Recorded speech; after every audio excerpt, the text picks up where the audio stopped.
Everyone, कैसे हो आप लोग। Welcome back to my channel reaction by Pooja. तो आज का जो रिएक्शन होने वाला है वो होने वाला है अनीता जी और बसंती जी के ऊपर। तो हम सभी जानते हैं अनीता जी और बसंती जी के फैमिली कंट्रोवर्सी चल रही है। तो बसंती जी ने बहुत सारे एलिगेशन लगाए हैं अनीता जी पे, और जिसमें बहुत सारी बातें उन्होंने बोली है, जैसे उनका चीरहरण हुआ है और दादाजी से रिलेटेड कुछ चीज़ें हैं, जो कि नंदों से रिलेटेड कुछ चीज़ें हैं, जो कि बहुत सारे एलिगेशन अनीता जी और उनकी फैमिली पे लगाई है, चैनल डिलीट करने से, स्ट्राइक भेजने से, और बहुत सारे एलिगेशन, जिसके कारण क्या हुआ कि ऑडियंस का जो हेट है वो अनीता जी को मिलने लगा।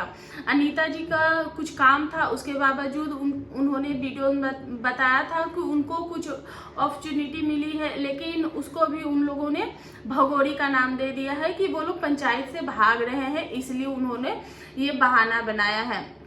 तो इसी तरीके की चीज़ें बहुत सारी अनीता जी और अनीता जी की फैमिली के ऊपर लगा दी गई थी बसंती जी के द्वारा। तो आज एक दिन भी इससे पहले जो वीडियो आया था जिसमें अनीता जी ने बताया है कि उनको कुछ काम आया, काम से रिलेटेड उनको बाहर जाना पड़ेगा, तो उसमें भी अनीता जी ने बोला कि सारे सवालों का जवाब जो है वो मिलेगा, क्योंकि अब तक हम जो है वो फैमिली समझ रहे थे, लेकिन जब सामने वाला हमें फैमिली समझ ही नहीं रहा, फैमिली की इज्जत बची ही नहीं, जब फैमिली की इज्जत चौराहे पे आ ही गई है तो अच्छे से इज्जत अफजाई की जाएगी। तो आज अनीता जी का वीडियो आया है और उन्होंने अपनी वीडियोस में बहुत सारे ऐसे ऐसे खुलासे किए हैं, और इस बार अनीता जी जो है वो सच में बहुत टूटी हुई भी लग रही थी, बहुत हारी हुई सी महसूस कर रही थी। बिकॉज देखो उनमें एक जो कॉन्फिडेंस था, क्योंकि जो सच्चा इंसान होता है उसमें कॉन्फिडेंस होता है, उनकी आंखों में वो सच्चाई दिख रही थी, लेकिन कहीं ना कहीं वो फैमिली की इज्जत को चौराहे पे लाना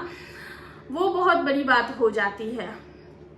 तो कहीं ना कहीं यहाँ से मुझे अनीता जी की तरफ से ये चीज़ें दिखी और उन्होंने वो सारी चीज़ें लेकर आई। कई बार हम क्या होता है ना कि हम सोच लेते हैं कि जो गरीब है, और कुछ लोग गरीबी का चोला पहन के क्या करते हैं कि बहुत बड़े बड़े काम कर जाते हैं, और हम तो उसको गरीब और मासूमी समझते रहते हैं, लेकिन पता ही नहीं होता कि वही इंसान जो है वो सबसे ज़्यादा षड्यंत्रकारी होता है। हमें बहुत ज़्यादा इसलिए पसीना पोंछना पड़ा, आप देख सकते हो, क्योंकि फैन ऑफ कर दिया है। तो सबसे पहले तो अनीता जी की वीडियो शुरू हुई और वहाँ से ये बताया गया कि बसंती जी और बसंती जी की जो फैमिली है वो केस वापस लेना चाहती है, वो माफ़ी भी मांगना चाहती है, लेकिन मतलब कि वो पंचायत के सामने बैठकर अनीता जी से माफ़ी मांग लेंगी, अनीता जी की फैमिली से माफ़ी मांग लेंगी। उसके बदले में अनीता जी ने जो केस किया है बसंती जी और उनकी फैमिली और उनके रिलेटिव के ऊपर, तो वो केस वापस ले लें। और ये जो कॉल है वो उनके आस पड़ोस के लोगों से, उनके पड़ोसियों से, उनके रिश्तेदारों से की जा रही है, और अनीता जी तक और उनकी फैमिली तक ये बात पहुंचाई जा रही है कि जो केस है वो वापस ले लिया जाए।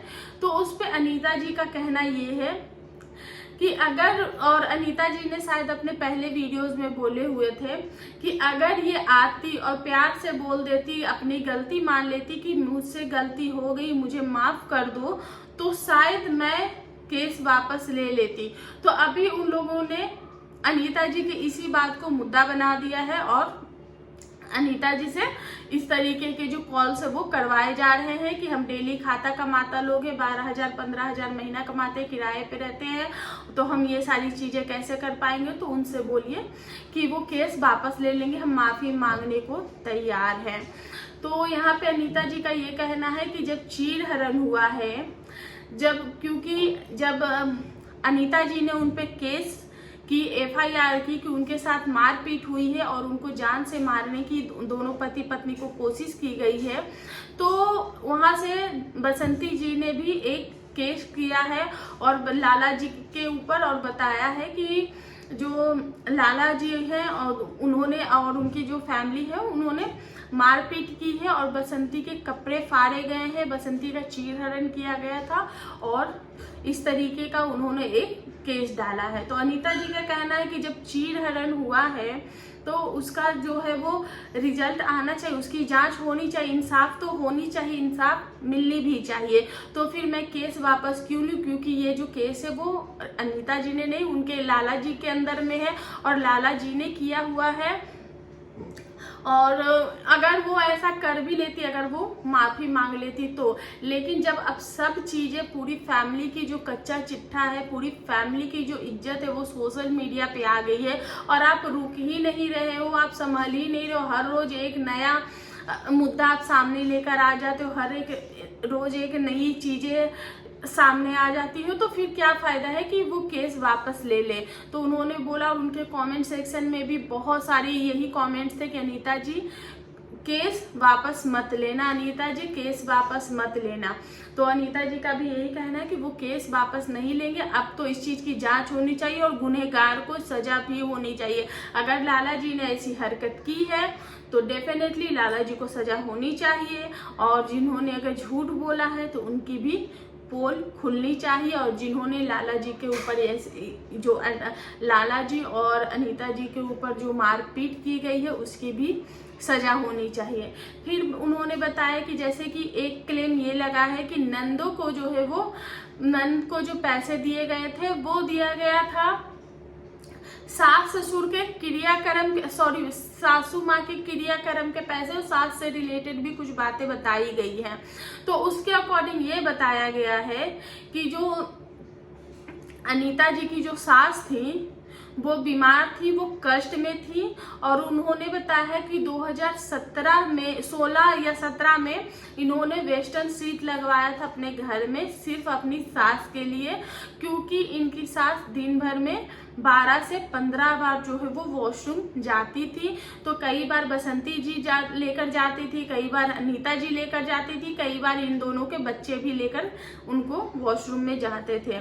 फिर शायद अनीता जी ने अभी पूरी बातें नहीं बताई है, छोटे छोटे हिंट दिए, और उसके बाद उन्होंने बताया है कि कुछ ऐसी चीजें फैमिली में हुई। उसके बाद अनीता जी को सास के कमरे में जाने के लिए कसम दी गई, सास के कमरे में जाने के लिए मना कर दिया, और वहां से फिर अनीता जी उस कमरे में नहीं जाने लगी। उसके बाद खटिया अनीता जी बता रही थी कि खटिया को काटा गया, और क्योंकि 12 से 15 बार कोई भी फैमिली जो है अगर सोचा जाए तो 12 से 15 बार बार वॉशरूम लेके जाना, बार बार कराना तो थोड़ा सा डिफिकल्ट हो जाता है। जब शरीर बुजुर्ग होता, उन्होंने बोला कि मेरी सास के पाँव चलते थे पर हाथ नहीं चलते थे। हमने इनकी पुरानी वीडियोस नहीं देखी तो हमें नहीं पता कि इनकी फैमिली कैसी रही होंगी। लेकिन अनीता जी ने बोला कि जो लोग मुझसे जुड़े हुए हैं उनको पता है ये सारी चीजें। तो बीच से खटिया काटा गया, और उसी के द्वारा मतलब कि जैसे उनको इजी लगता होगा उस तरीके से उन्होंने जो है वो सास की सेवा की।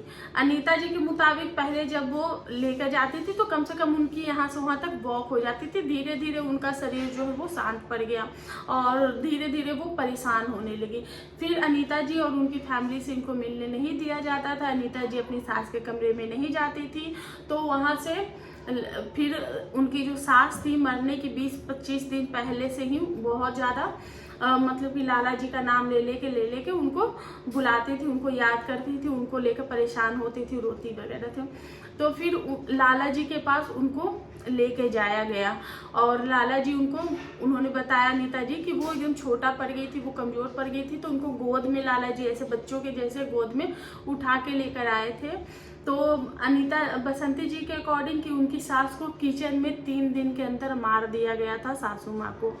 तो यहाँ पे अनीता जी बताती हैं कि उनको लाकर देवता रूम में रखा गया जहाँ भगवान जी रहते हैं, वहाँ रूम में। लेकिन उनकी सासू माँ जो है वो उनका कहना था कि हमको किचन में ही लेके चलो, हम किचन में ही जाएंगे।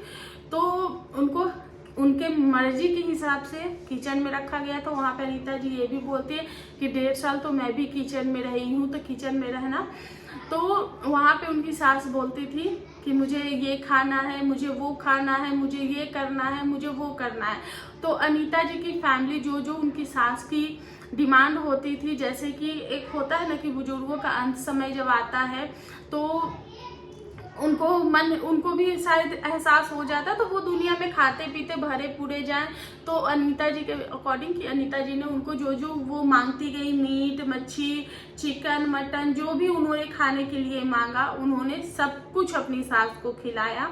और उसके बाद उनकी जो सास है वो अंतिम सांस ली। 22 दिन वो यहाँ बोली कि वो यहाँ सुकून से थी, सुख से थी, और उनका जो अंतिम सांस गया है क्योंकि उनकी कंडीशन बहुत ज़्यादा ख़राब थी, उनका शरीर जो है वो बहुत ज़्यादा कष्ट में था। तो उनको जो है लाला जी के हाथों लिखा था कि मुक्ति हो, तो उनका जो मुक्ति है वो लाला जी के हाथों हुआ, यानी कि अनीता जी के घर पे हुआ। अब इस पर डिटेल चीज़ें जो है वो कभी भी जब वो वीडियोस लेकर आएंगी तो डेफिनेटली वो बताएंगे। उन्होंने भी बोला है कि जब वीडियोस आएंगी तो डिटेल में बताई जाएंगी। अनीता जी के अकॉर्डिंग नंदों पे जो इल्ज़ाम लगाया गया है कि उनकी सास के क्रियाक्रम के पैसे नंदों को दिया गया है, तो उस पर उन्होंने साफ साफ इनकार करते हुए बोला कि नंदों को जो पैसे दिए गए हैं ये सरासर झूठ है, और जो पैसे दिए गए हैं वो उनके ससुर ने बाकायदा नंदों को फ़ोन किया और बोला कि आकर अपने पैसे ले जाओ, क्योंकि वो भी एक साइड देख देख के थक गए हैं। उसके बाद उन्होंने बोला कि वो भी पता चलेगा। और रही बात सास ससुर के क्रियाक्रम की, तो हम लोग क्या ऐसे ही जाके 22 दिन अपनी सास को उन्होंने रखा। उसके बाद 25,000 रुपये जो बसंती जी के भाई हैं उन्होंने दिए और नंदों ने पैसे दिए। उसके बाद क्रियाक्रम हुआ, तो उस पर अनीता जी का कहना है तो हम लोग बस ऐसे ही गए और सर छिलवा लिए, सारे क्रियाक्रम में इन्वॉल्व हो गए, सब कुछ कर लिए और हमने कुछ नहीं किया, हमने हाथ ऐसे खड़ा रखा। तो ये चीजें सोचने वाली बात है, क्योंकि देखो आदमी अगर चलो दिल से नहीं करना चाहता, एक पल के लिए मान लेते दिल से नहीं करना चाहता, लेकिन समाज ऐसी चीज होती है कि लोग समाज की नजरों में रहने के लिए भी अपने पैसे देते हैं। तो ऐसा तो हो ही नहीं सकता कि लाला जी और उनकी जो फैमिली है उन्होंने कुछ नहीं किया होगा। और साथ में अनीता जी ने ये भी बोला है कि अगर इनके भाई के पास इतने ही पैसे थे तो जब इनकी बहन दर दर भटक रही थी या फिर इनकी बहन दाने दाने को मोहताज हो रही थी, तब उन्होंने पैसे क्यों नहीं दिए, तब उन्होंने क्यों नहीं किया। और आज इनकी बहन का चैनल चल रहा है तो अब भाई भाभी नाते रिश्तेदार परिवार सब कुछ उखड़ उखड़ के आ रहा है। तो ये सारी बातें बोली और अनीता जी ने बोली कि हर एक चीज़ों का जो जवाब है वो दिया जाएगा, मेरे पास सारे प्रूफ हैं और सारी चीज़ों का जवाब जो है वो विद प्रूफ दिया जाएगा। और वो जो कॉल रिकॉर्डिंग और वो जो चैनल से रिलेटेड चीज़ें हैं वो ललित और गोलू ने बताई है, जो कि मैं अभी लेकर आऊँगी नेक्स्ट वीडियो। और उस पर भी उन्होंने बोला है कि जो ऑडियो सुनाई गई थी वो तो पूरी है ही नहीं, वो ऑडियो तो आधी अधूरी है और आधी अधूरी ऑडियो तोड़ मरोड़ के वो पेश की गई थी। हमने भी देखा था कि वो जो ऑडियो क्लिप थी वो कट कट कट करके ऑडियो आई थी और उस पर लिख दिया गया था कि एक्सट्रैक्ट तो आते ही रहेगा। तो ये सारी चीज़ें प्लस उन्होंने बहुत सारी और भी कुछ कुछ चीज़ें बताई हैं जो कि सारी चीज़ें बसंती जी के खिलाफ ही इशारा करती हैं। साथ में नीता जी ने अपने बच्चों के लिए भी ये कहा कि मेरे बच्चों के लिए ये बोला जाता है कि मेरे बच्चे बदतमीज हैं।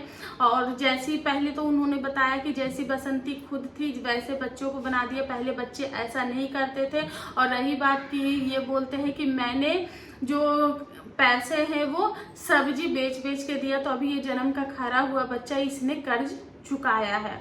तो अब दोनों तरफ से चीजें जब आएंगी, दोनों अपने पक्ष रखेंगे तो इन चीजों पे क्लियरिटी जो है वो मिलेगी। लेकिन उन्होंने बोला है कि पहले बच्चे ऐसे नहीं थे, इसने अपना जैसे खुद थी वैसे उसने बच्चों को भी बना दिया है और बच्चों को भी उसी तरीके से बना दिया जैसे ये खुद थी। और रही बात मेरे बच्चों की, क्यों कुछ लोग ये बोलते हैं कि मेरे बच्चे जो है वो दादाजी से ये बोल रहे थे कि दादाजी गीता पे हाथ रख के कसम खाइए कि क्या ये सच है, दादाजी सच बोलिए।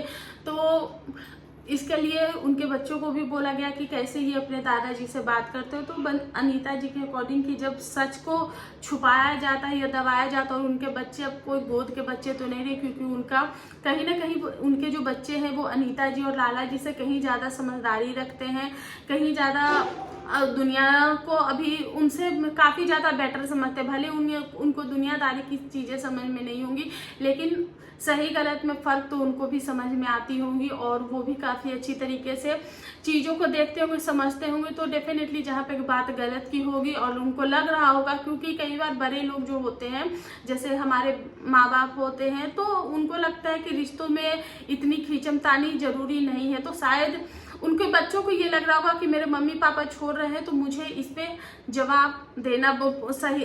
उनको जब लग रहा होगा कि नहीं, ये चीजें जो है यहाँ पे गलत है, मुझे पता है ये गलत है, तो वहाँ पे उन्होंने दादाजी से इस तरीके से बातें की होगी। और अनीता जी के कहने का अकॉर्डिंग कि अगर मेरे बच्चे इतने ही गलत है, तो फिर वो मेरे बच्चों की जो दुहाई है वो अपने आस पड़ोस नाते रिश्तेदार या इनफैक्ट बसंती जी के बच्चों को क्यों देते हैं कि बनना है तो लकी और ललित के जैसे बनो। तो इस तरीके की बहुत सारी बातें जो है वो अनीता जी ने बताई है। कुछ रिएक्शन चैनल पे भी उन्होंने आज ताना कसा है, और उनको भी कुछ चीज़ें बोली है कि जब चीज़ें पता ना हो तो बोलना नहीं चाहिए, लेकिन जो भी बोलो आप दोनों पक्ष सुनो, देखो, उसके बाद बोलो। कोई लोग कुछ भी आके बोल रहे हैं तो कुछ भी किसी के ऊपर पुख्ता, मतलब देखो, कुछ भी होता है तो हम रिएक्शन चैनल वालों का काम है रिएक्शन देना। तो रिएक्शन चैनल वालों को इतना भी किसी के लिए इतना सिंपैथी नहीं रख लेना चाहिए कि आप सामने वालों की सच्चाई जाने बगैर ही कुछ भी चीजें आप बोल दो। लेकिन हाँ, एक चीज मैं बोलना चाहूंगी कि जो लोग गरीबी का चोला पहन के आते, जरूरी नहीं कि उनको। और एक बात जो अनीता जी ने बोली मुझे बहुत ही सही लगा कि जिन लोगों के पास घर है रहने के, छत है, साग सब्जी उगा रहे हैं, उनको खेती गृहस्थी करके उनको आमदनी हो रही है, तो वो लोग जो है वो गरीब नहीं है। वो लोग सिर्फ गरीबी का चोला पहन के बैठे हुए हैं। उनसे कई ज्यादा गरीब लोग हैं जो कि रोजमर्रा में हर रोज उनको खाने के लिए, मैं ये नहीं बोली कि जो लोग रोड पे रहते हैं ना सिर्फ वो गरीब हैं। बहुत सारे गरीब ऐसे हैं जो कि घर की चार दीवारी में रहते हैं, लेकिन उनको खाने के लिए अनाज नसीब नहीं होता, उनको पहनने के लिए कपड़े नसीब नहीं होते, वो होते हैं असली गरीब। क्योंकि और मैं एक चीज इस पे फोकस करना चाहूँगी, जो लोग हाथ फैला के पैसे मांग लेते हैं ना, तो वो भी उतने गरीब नहीं, क्योंकि उनकी वो जो मजबूरी होती है कि हाथ फैला के पैसे मांग लेते हैं, वो उनकी आदत बन जाती है। लेकिन सबसे ज्यादा जो गरीबी होता है ना, उन लोगों के ऊपर होता है कि जिनके सर पे छत होती, वो चार दीवारी में रहते हैं, पर उनको खाने के लिए ना पैसे नहीं होते, इलाज कराने के लिए ना, अगर बच्चे या फैमिली में कोई इलाज कराने के लिए उसके पास दवा लाने के पैसे नहीं होते, वो बुखार में तड़प के मर जाते हैं, वो ऐसी हालत हो जाती है। तो ऐसे लोग गरीब होते हैं, ना कि जिनके पास खेत है, गृहस्थ है और सब कुछ वो कर सकते हैं। गरीबी का मतलब यही होता है कि सब कुछ वो कर सकते हैं, उनके पास खेत है, पथार है, सब कुछ है, वो चाहे तो अपना एक खेत बेच के अपनी आलीशान जिंदगी जी सकते हैं, वो एक खेत बेच के अपना अच्छा खासा बिजनेस खड़ा कर सकते हैं। तो वो लोग गरीब नहीं होते। तो जिन लोगों को ये लगता है कि बसंती जी गरीब है और गरीबी की सिंपैथी देने की कोशिश कर रहे हैं, तो सच्चाई एक बार देखनी हमें भी चाहिए। क्योंकि कुछ लोग ऐसे फितरत के होते, सबको मैं नहीं बोल रही, लेकिन कुछ लोग ऐसे फितरत के होते हैं जिनको जो गरीबी का चोला पहन के, बेचारेपन का चोला पहन के अपना सब कुछ कर बैठते हैं। तो गाइस, यही है मेरा आज का रिएक्शन। आई होप आप लोगों को पसंद आया होगा। इस पे आप लोगों को क्या कहना है प्लीज कमेंट करके जरूर बताइएगा। मिलते हैं नेक्स्ट रिएक्शन में, क्योंकि नेक्स्ट रिएक्शन जो है वो इससे भी धमाकेदार होने वाला है, जो कि अगेन बसंती जी और अनीता जी के ऊपर ही होने वाला है। तो वीडियो को प्लीज फुल वॉच कीजिएगा और नेक्स्ट वीडियो का इंतजार कीजिएगा। तब तक के लिए बाय।